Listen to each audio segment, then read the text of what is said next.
I just got done with a portrait session where I videoed the whole session. It took about 3.5, 4 hours.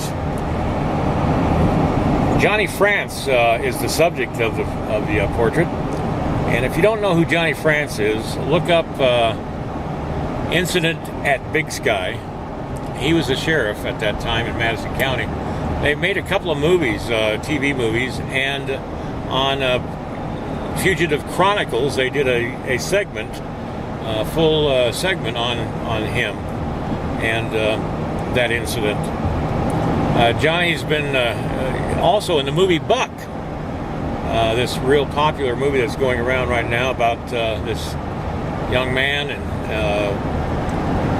And well, the movie's about Buck. I haven't seen the movie myself yet, but in it, Johnny France talks about how he took in Buck and turned him over to this lady to be raised by her. He took him away when he was a sheriff. He took him away from the abusive family that Buck was part of, and Buck really credits Johnny with saving him and his brother's life. So Johnny's, well, he's about as famous as you're going to find. He's as cowboy as they come. I mean, his whole jaw on the left side of his face is a metal jaw, because a horse bucked him, and it came down. His hoof came down on his face, and so he had to have reconstructive surgery. But and then he got kicked in the head, so that's why he talks a little slow, and it's a little hard to understand him. But believe me, 5 years ago or 6 years ago when this happened, they called him dead. So Johnny is a legend in the valley. He's a modern day Wyatt Earp. I mean, he truly is. And so I hope you enjoy this painting session I'm about to show you. And I enjoyed filming it today.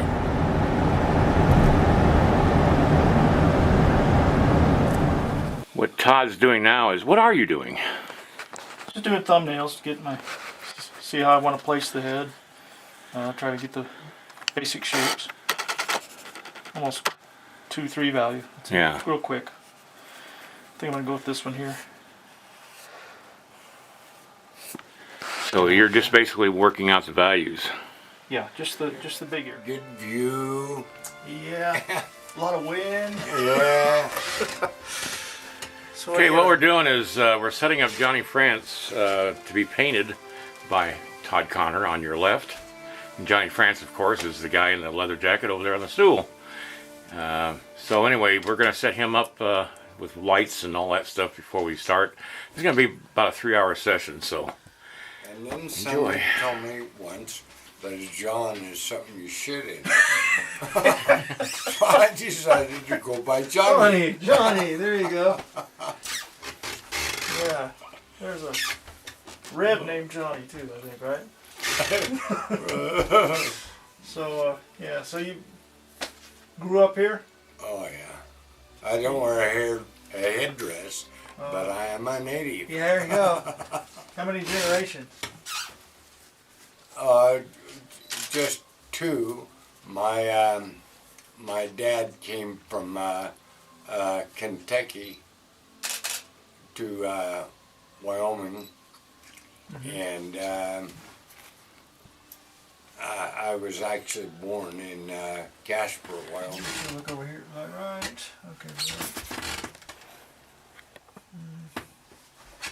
Right here.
Buck is my foster brother, you know.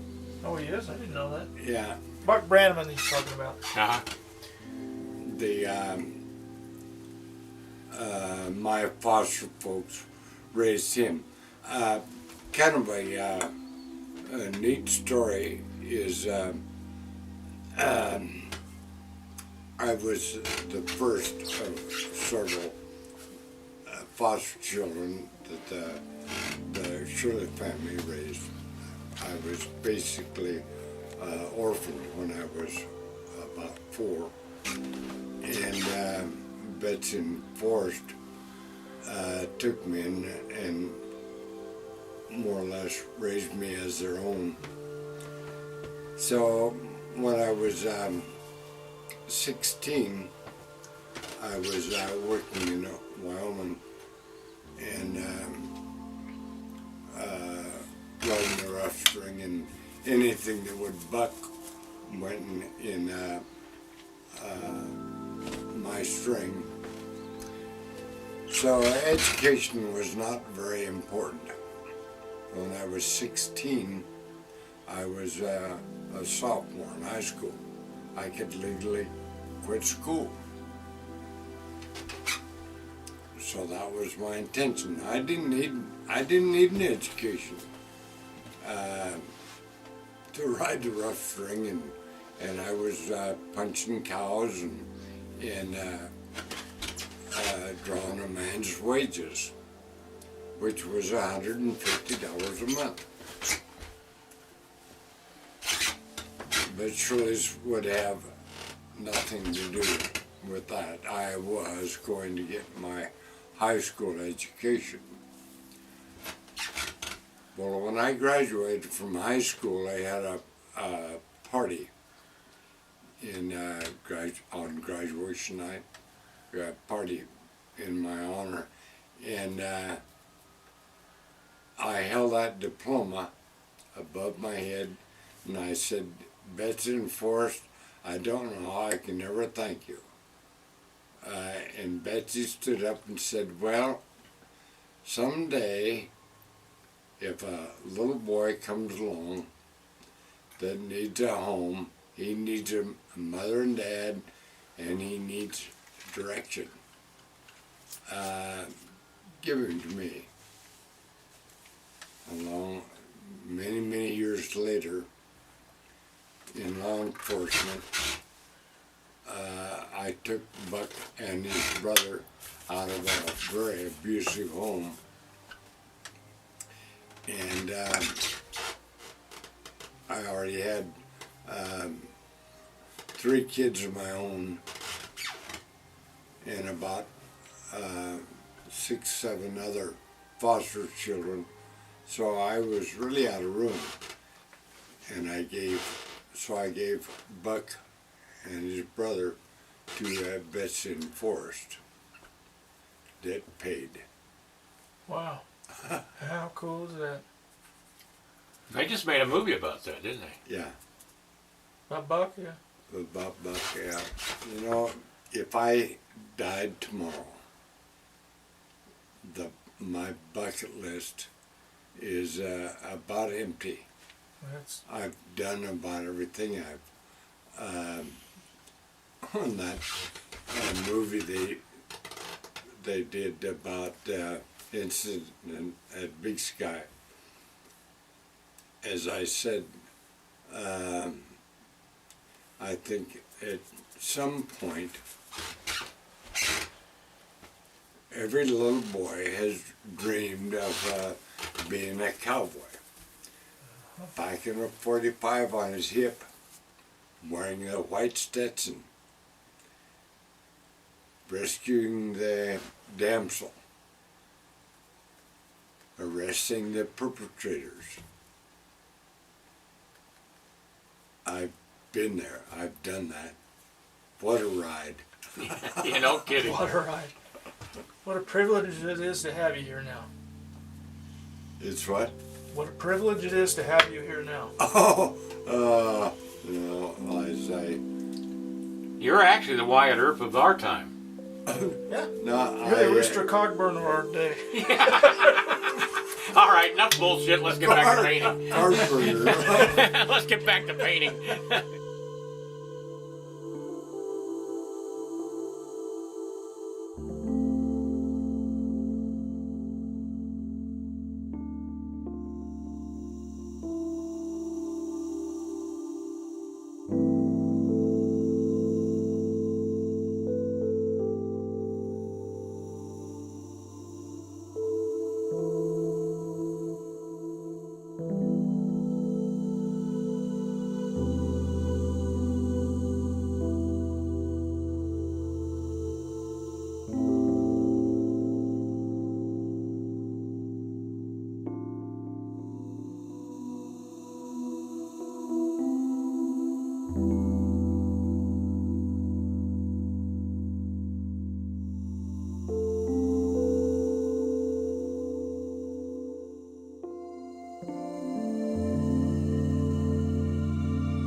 maybe that.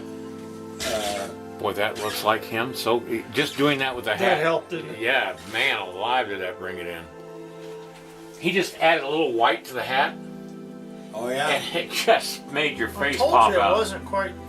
It's those finishing things that bring it together. Yeah. Old Jack Kelly always used to call me the Great White Hat. Well, you're the Western hero with the white hat.